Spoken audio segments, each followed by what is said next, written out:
ขังไว้เห็นยังไก่นะฮะอย่าไปกินข้าวอย่าไปกินข้าวเพิ่นอย่าไปกินข้าวเพิ่นเอออย่ามันกินข้าวเพิ่นเลยขังไว้ไผเป็นคนขังฮะพอจะเป็นคนขังโอ้เกลือมันอยู่บ่ขังไก่นะ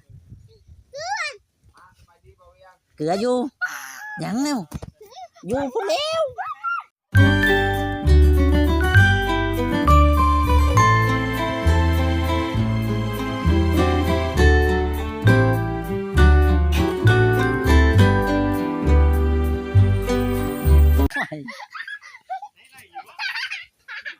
มานี่มิบัดสิป้าลุงมานี่มิให้จิไปป้าลุงมานี่มิเพลงนี่ไปป้าลุงกินนี่พอเจ้าคือหัวโลนน้องเพลงฮะใช่ว่าจิเปิดเผยความลับพอบอกนะมิเป็นยังเราอย่างหัวโลนหมดคือได้ตั้งสวยเจ้าแช่มันออกในเสือคอย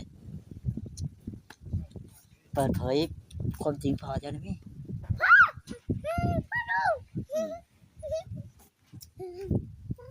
แช่มันนางยางมันไปเอาหน่อยจะมีเห่าเสือกันลุง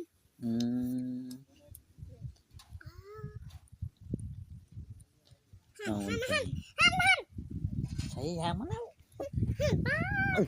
คอยกับสีม้าอยู่พี่ปบมันมาอยู่นั่นอ่ะมันเห็นคุยค่ะมันเห็นจังกันเห็นกันมันมา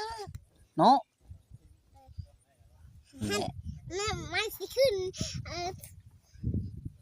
มันสิขึ้นคือเจ็บไอ้น่าชองมึงเจ้านะในเฮือนอันนี้ในเฮือนใช่ข้าชองยังนะว้นี่เคยไปซื้อพอเคยซื้อพอเคยว่าจะซื้อค่อยเอาเลยพอบอกว่าบ่ซื้อค่อยก็เอา พอจะไปซื้อยังมื้อนั้นไปซื้อน้ำไม้ฮะน้ำไม้ซื้อช่างน้ำไม้แกงยิงก็ได้ไปซื้อไปช่างน้ำไม้นะไปหาวิอยากกินนี่อยากกินต้องไปซื้อเอาพอมีเงินไปเอาไปขอไปขอดูนะตายุงคือไปขอน้ำเราก็บ่มีคือกันนี่ยูนี่ไงเจ้ายูนี่อะไรป้าคุณอายูนี่อะไรป้าให้เจอกันหนึ่งให้ป้าเจอออกเจอให้ออกตาแอมหันหมดแค่มันน่ะเกี่ยวข้าวเป็นบ่เจ้านะนายก่อนตอนนี้ยังเกี่ยวบ่เป็นบ่คันเกี่ยวเป็นนี่เมื่อบ่มาเกี่ยวกับเฮาค่อยเจ้าใหญ่เมื่อบ่นำเฮาเป็นหยังค่อยซอยอยู่นี่ก็ได้ป้าชอยอยู่เฮือนเฮาเป็นหยังบ่ไม่ซอยกูย่าคอยย่านว่าไปดิค่อยย่านค่อยอยู่น้ำลุงค่อยนี่ก็ซอยแล้วบ่อยากซอยค่อยจะดีบ่เป็นหยังกับบ่อยากซอยค่อยแม่น้องค่อยซอยเนี่ยน้ำนี่ค่อยก็ซอยน้ำนี่แม่ค่อยไปซอยอยู่เฮือนเจ้าคุณก็ซอยนี่กันน้องค่อยสิย่านนี่เนี่ยค่อยอยากได้เจ้ามาซอยนะเฮ็ดนำบ่ได้บ่ไม่กูซอยนี่ก็ได้ค่อยอย่าไปว่าค่อยซอยนี้เขาซอยเอ้าแม่ค่อยสิไปนั่นแม่เจ้าไปยังไปเบิ่งลูกป้าลูกเดี๋ยวไปเบิ่งถามก่อนเดี๋ยวยังไปเบิ่งนั่นน่ะเขาประกาศเกิดขึ้น เดี๋ยวข่อยสิพาจะไปเบิ่งเดี๋ยวข่อยถามเจ้าก่อน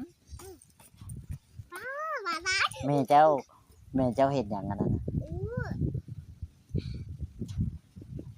ไปเอาพื้น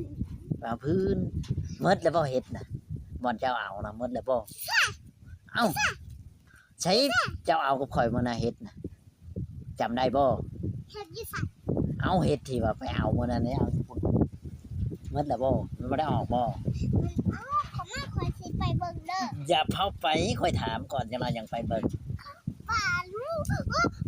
บ่เบิ่งได้ยาไปเบิ่งบัดสวนนั่นนะป้าคือหลายป้าลูกโอ้ย ให้เพิ่นเบิ่งก่อนจะหน่อยเฮายังไปเบิ่งไผสิไปเบิ่งไกลกันน่ะมันก็บ่ฮู้จักแล้วจังหน่อยให้เจ้าพาไปเบิ่งเด้อพาปลาลุงไปเบิ่งนํ เกิดขึ้นป้าควายสีแดงเจ้านำ แบ่งค่อยนํ แล้วก็สีแดงอันนั้นนำแล้วก็เลยโปกลายลาย บ่พ่อกับแม่เจ้าหายกันอยู่บ่ อะไรให้เธอเดียว หายจักเทื่อตั้งแต่มาอยู่นี่แล้วหายกันจักเทื่อ เธอเถื่อแล้ว หลายเทื่อแล้วโอ้ ป้าลูก เราเป็นหยังเรายังหายนะ ให้กันละให้กันอยู่บ่ หายกันเรื่องไหน ให้กันสีสับไปอยู่บ่ บอกนะแม่บอกปลาลุงนะแม่นี่ปลาลุงถาเบิ่งนมเพลงสิเว้าหยังเด้ ป้าลูกยังขายอยู่เด้อนี่บ่นางเจ้ามีบ่สัวผัด มีให้ใหญ่ ไหนบ่ เออ น่าขึ้นบ่ อืม โอ้ยทำไงสีเห็ดไม่ได้ กระเบิ้ง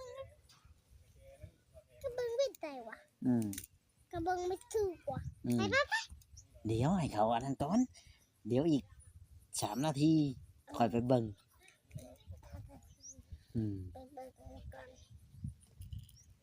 เกลือมันอยู่กับไก่นะเกลือทั้งบ่ได้เอาไปทั้งเกลือ เกลือได้ให้มันบอกกิน ไปช่างมันบ่กินน้องเพลงว่าไปซื้อว่าไก่บ่กิน เกลือมันก็ต้องกินตัว ให้มันคือให้มันเกลือมันเด้ เจ้าบ่ได้เกลือมันก็จักมันยังบ่กิน เกลือมันในห้อยมันก็กินตัวมันสิจูไว้เห็นหยังมันก็หิว เคยกะเกลือกับมันบอกกิน มันบ่กินเลย เป็นหยังเด้เนาะมันยังบ่กิน แม่ก็พอเจ้าหอมแก้มกันอยู่บ่ บอกปลาลูกเอ้ยยังว่ามันปลาลูกมันไปเด้ มันหอมแก้มกันอยู่บ่บ่เดี๋ยวถามกัน เจ้าเห็นหอมแก้มกันอยู่บ่ บอกปลาลูกอันนี้เจ้าให้ซื้อลูกเจ้าไม่ได้ซื้อบ่ ซื้อหยัง ซื้อแบบนี้ค่ะ บ่แล้วลุงบ่มีเงินเนาะ เก่าบ่มีเงินกะซ่า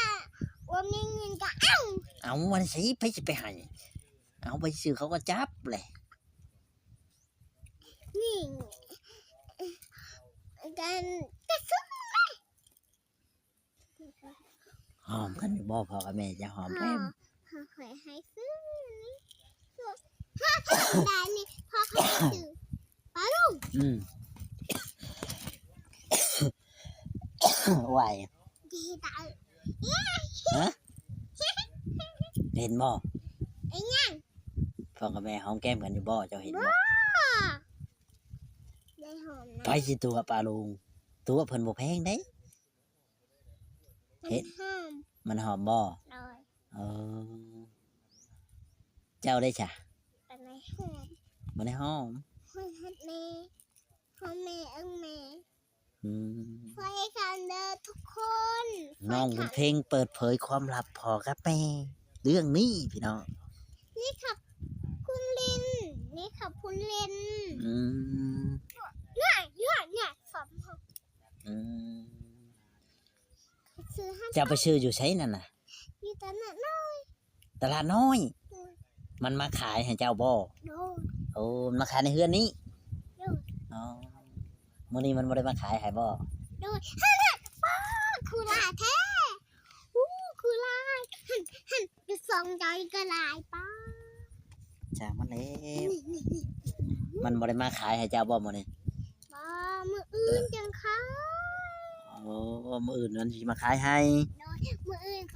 มันสิใครให้มันสิใครให้หมดเลย อืม หมดทุเดียว มื้อทีเดียวเลย โดย อืม หมดพอดีเงินใครงัดเจยเจยง่ายน้องคอยเจ็บเลยยีเห็นตลาดน้องเลยเลย อืม ป้าหมดป้าคุณลาย เจ้าสิไปแบบนี้ เจ้าใหญ่เนี่ยเจ้าสิเฮ็ดหยังเจ้าใหญ่ขอถามเจ้าใหญ่เนี่ยเจ้าสิเฮ็ดหยังบ่ จะไม่ได้เห็นหมดนะปลาลูกนะ เห็นอยู่ เจ้าใหญ่เนี่ยเจ้าสิไปเฮ็ดหยังลุงถาม ไม่ได้เห็นนะปลาลูกหันหมด บ่ได้เฮ็ดหยังคือบ่ไปเฮ็ดวีงาน ป บ่ ลาลูกนี่ตาแบบนี้หมดตาแบบนี้ ไปบ่ไปเฮ็ดงาน ไปเห็นงานจะไซ อยู่ในเมืองพุ่นแหล้ว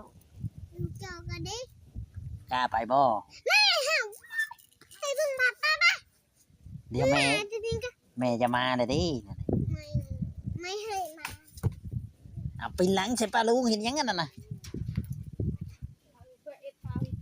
ว้าวหยังนั่นน่ะ ป้าวิก เฮ็ดหยังสบายดีปลาลุงนะแม่ สบายดี FC คนย้อย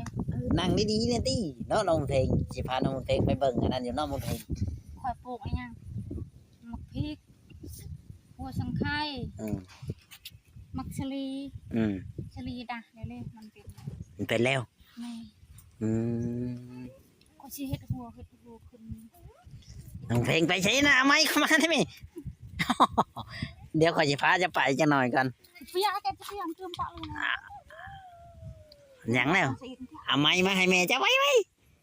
เดี๋ยวขอยสิพาไปเจะอยากไปเบิ่งสวนบ่บ่น้องเพลง อย่าไปเบิ่งแล้วก็สิเฮ็ดหัวทีเฮ็ดเท่ไปเบิ่งลักหัวเขา ไป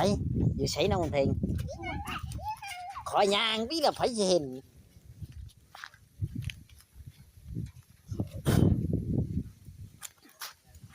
น้องเพลงพาไปเบิ่งสวนลาวพี่น้องเอ้ยน้องเพลงอยากพาไปเบิ่งสวน มีหยังเด้ในสวนนี่ตกเด้เอ้ยพี่จะไปขึ้นแบบนั้นคอยสิเข้าในใช้น้องเพลง เข้าที่นี่ก็ได้เข้า เออเขาได้ซื้อน้องลอย ไอ้บ้านี่เจ้าไม่เชื่อใคร อื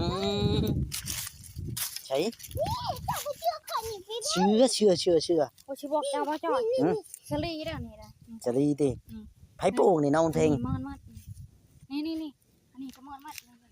อันนี้ก็มานั่น อืม นี่ก็ได้ เออ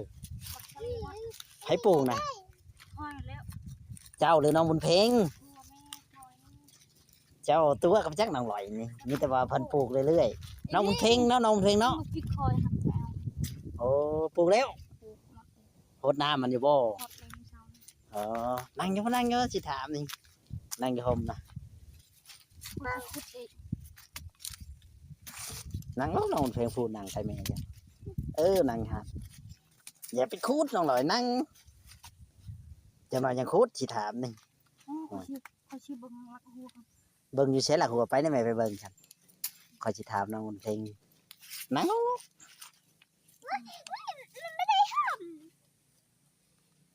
ถามน้องบุญเพลงนี่แหละนั่งร้อยเนาะน้องบุญเพลงป้าเก่งอยู่ดีน้องบุญเพลง ตาลูกเหยียบหน้ามามุนเด้อ ฮะ เหยียบเด้อ ผีเหยียบหน่อยมีแต่เจ้าแล้วเหยียบเจ้าพาข่อยเข้ามา เจ้าเห็ดหัวอยู่บ่น้องบุญเพลง ไปแล้ว อ๋อ ปลาลูกเราบอก ต้นหยังใหญ่ๆอันนั้นน่ะปลูกไว้น่ะ โอ้ไก่ก้องบ้านข่อยเอิญก้อง บ้านเจ้าเอิ้นเกิ้ง เออ เอิ้นชื่อพ่อเจ้าเฉย ใช่ ไปบ้าง เกิ้ง ไปบ้างนี่ ยัง ป้าต้นมะแข้งขมบ่ต้นมะเขือคือเอาไปเป็นต้นแบบนี้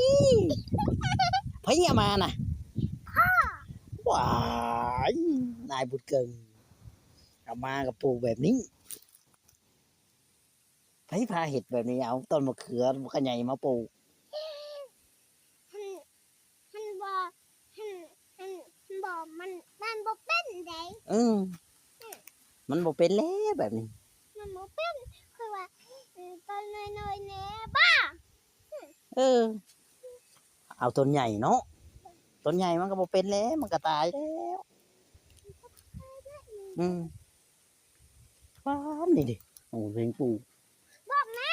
นอันนี้ บ่แม่นดิ ปลาลูกนี่ต้องไปส่งเลยโอ้ปลาลูกนี่ คอยคิดว่าจะปลูกนั่นโอ้พอจะเอามาปลูกไปซื่อๆเนาะ ปลาลูกนี่เบังเบัง นางร้องสิถามนี่ ปลาลูกมัน หยังน่ะ เบังเด้อเบังเด้อที่นี่เด้อ อืม อันนี้แม่คอยเปิกโดยนี่เด้อ เออ คอยเปิกเอาละอันนี้ก็แม่คอยเปิก อืม แต่ว่านี่ก็แม่คอยเปิกนี่ก็แม่คอยเปิก